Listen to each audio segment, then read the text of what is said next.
For the water brooks, so pants my soul for you, O God. Ecclesiastes 3:11a says, He has made everything beautiful in its time. He has also set eternity in the human heart. See, these passages are talking about matters of the spirit, matters of the heart, matters of the soul, eternal matters. Church family, there's a part in each and every one of us. There's a void that can only be filled by the loving Creator God who knows us. As the deer pants for the water, but so pants my soul for you. There's a part in us that only God can feel. That's what this woman really wanted. You see, she had tried it with 5 different husbands. Now she had this homie lover friend, this shacking buddy. She was trying it with him, and it still wasn't working. You see, she was looking for love in all the wrong places. Because this boy can only be filled by Jesus Christ. Her soul was longing for the Savior, Creator, God. Oh Lord, my God, when I, in awesome wonder, consider all the worlds thy hands have made, I see the stars, I hear the rolling thunder, thy power throughout the universe display. Then sings my soul, my Savior God, to thee. How great thou art. See, she had a longing, she had a void in her soul. That's what she really wanted. See, some of us, we think it's a relationship with a man or a woman that we want. We think that if we just get this house over here, that it'll fill this void that we want to fill. If we get this job that we want, it'll fill this void. All these wants we think we have, that if we get them met, they'll fill us and we'll feel good. And if I can just get the new Dooney purse, if I can get the Jordan shoes, the Gucci, the Prada, the Mercedes, the bling, if I can just get that, then everything will be all right. Job said, naked I came in, naked I'll leave. The only thing that matters is our relationship with Jesus Christ. Ecclesiastes, written by Solomon, a man who had everything. More wisdom than anyone before him than after him. And yet in his later years, he began to realize that none of that matters.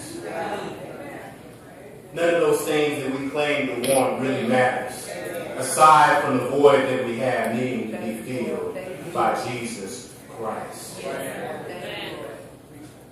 Are you in agreement with me this morning? You see, this was a Samaritan woman, despised by the Jews. This particular woman, she was even despised by her own people because of her past, because of her circumstances, because of her history. So what respectable Jewish man would get caught dead talking to this woman? I know of one. He's the same Jewish man, the same God man, who when he spoke to this woman in her mess, he's the same one that met us in the middle of our mess. You see, Jesus, he's not worried about what other people think. He's not worried about the societal barriers. All he's worried about is you, your heart, your soul, your mind, and the things of eternity.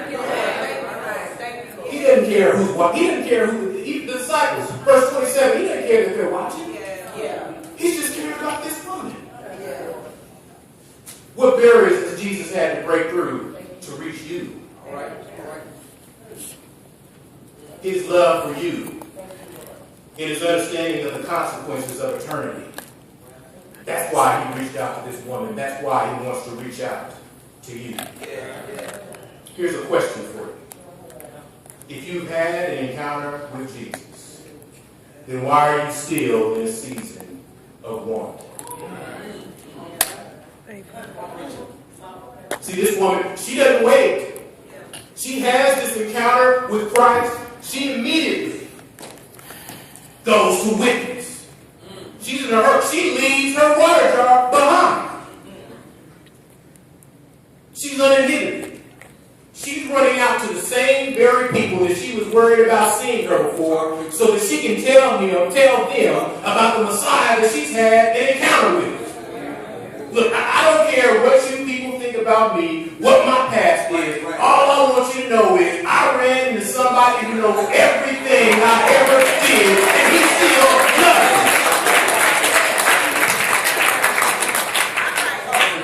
Lord have mercy. Now, church, I'm a private person. But there are some things God didn't want us to be private about. Now, my beautiful wife over there, Rand, she's really good at this. When she gets good news, she got to share it with somebody. She wants them to know the good news that she's had. She wants them to experience the same blessing that she's had. That's what this woman does. She gets the good news of Jesus Christ, and she runs out to witness. I recorded 13 minutes. Because of her witness, many Samaritans came to know Christ for themselves. Verse 39, many of the Samaritans from the town believed in him because of the woman's testimony. He told me everything I ever did. So when the Samaritans came to him, they urged him to stay with them, and he stayed 2 days. And because of his words, many more became believers. They said to the woman, we no longer believe just because of what you said. Now we have heard for ourselves, and we know that this man really is the Savior of the world.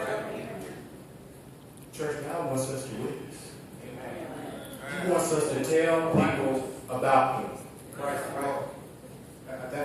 That's not Smith telling you this.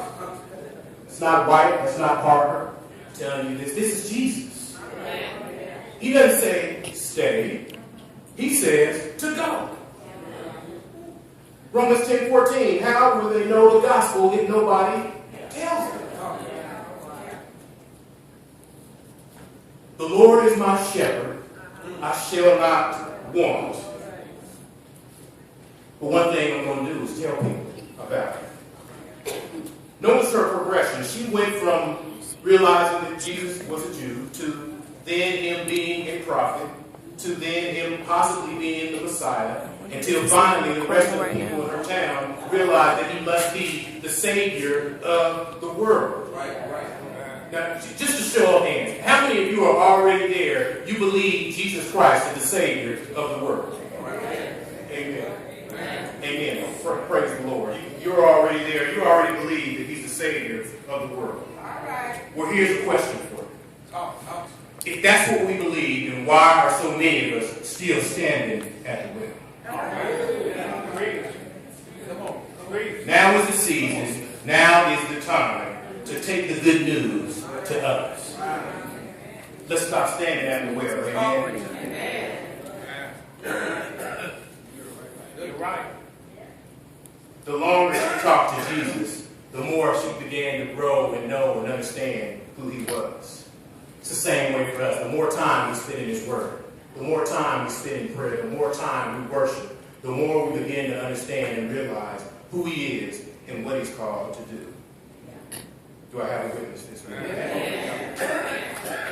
My final point here, we're almost done. Point number 3, again, remember we're talking about walking in God's time or in his season. Regarding the woman at the well, she had been in a season or a time of rejection. But God was now calling her to a season or a time of revival. She'd been in a season or a time of rejection, but God was now calling her to a season or a time of revival. I hope I'm preaching to someone. Because this is exactly the season that we've been praying for. Pastor White started us off at the beginning of the year, Habakkuk 3:2. O Lord, I have heard your speech and wasn't afraid. O Lord, revive thy work in the midst of the years. In the midst of the years, make it known in wrath remember mercy. O Lord, revive thy work. Now this word revive in the Hebrew basically means to nourish up, to make alive, to recover, to restore. I used to work as a chaplain at a hospital in downtown Dallas. I was an ER chaplain. Many times people would get carted into the ER, they'd already be dead. The paramedics would be working on them. Compressions, oxygen, medication. They were trying to bring them back to life. They were trying to revive them. Sometimes by the grace of God, they were able to do it. Church family, that's where this woman was. She was spiritually dead. She was broken. She was ashamed. But after she has an encounter with the Master, she's now revived. After she met Christ, none of the other stuff mattered. She wasn't worried about the things she was worried about. She wasn't in want for the things she was in want for. She wasn't concerned about the rejection. The only thing that she was concerned about was Jesus. Amen. Verse 3 and verse 4, John talks about Jesus and the disciples needing to go from Judea to Galilee. All right now. Let's talk about this for a moment. Now, the Samaria, where this woman was from, was located in between Judea and Galilee. So the quickest way to get to Galilee from Judea would have been to go straight through Samaria. You follow what I'm saying? Okay, but due to the Jews and their hostile relationships with the Samaritans, most of the time when they went that route, they went around Samaria just to avoid it. Okay? Verse 4 in my NIV Bible, it says that Jesus had to go through Samaria. Now, why would he have to go through Samaria if there's another route? I'm going to tell you why. It's because this woman had a divine appointment with Jesus. He had to go through Samaria to meet up with this woman. What time is it? It was this woman's time. In spite of her circumstances, in spite of her history, in spite of her past, it was her time. Church family, even when we're unfaithful,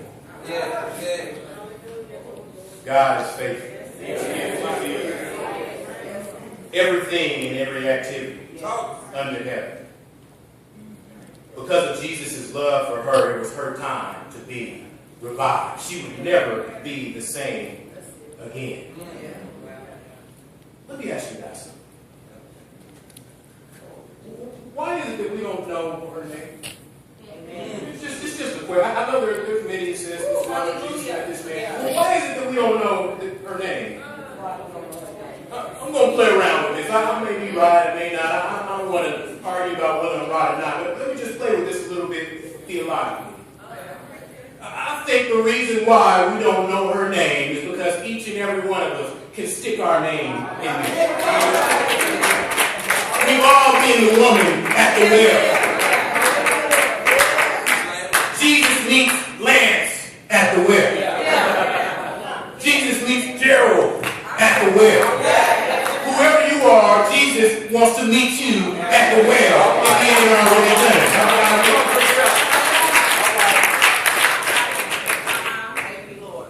Oh Lord, revive thy work. What's his work? Revive thy work. What's his work? His work is you. His work is me. His work is all of us. He wants to revive all of us. He wants us to worship. He wants us to witness. He wants us revived. So to the question which I asked as the title of the sermon, what time is it? It's just like when Jesus encountered the woman at the well. He wants to have an encounter with you right now because it's your time. Turn to your neighbor and say, it's your time. It's my time. It's our time. It's our time. A time for everything and every activity under heaven. A time for everything and every activity under heaven. When my food doesn't sit well for me, it's time for me to change my diet. When I have to take a test, it's time for me to pull out